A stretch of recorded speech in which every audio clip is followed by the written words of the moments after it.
પાટણ નગરમાં નવી જવાબદારીઓની વરણી કરવામાં આવી છે, જેમાં અધ્યક્ષ પદે પારસભાઈ ઠક્કર, મંત્રી પદે ખેમચંદભાઈ પોહાણી અને ઉપપ્રમુખ પદે ભરતભાઈ ખત્રીની વરણી કરવામાં આવી છે।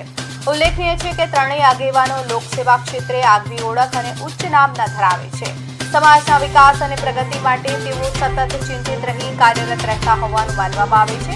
નવી વરણી બાદ સમાજમાં આનંદ અને ઉત્સાહનો માહોલ જોવા મળી રહ્યો છે।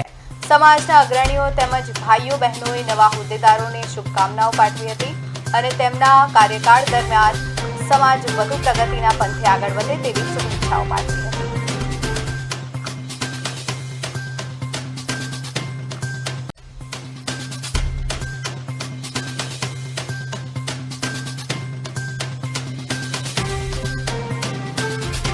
અને જે અમારા શીર્ષ નેતૃત્વએ જે અમારા ઉપર વિશ્વાસ મૂક્યો છે એને અમે સાર્થક કરવાનો પ્રયત્ન કરશું।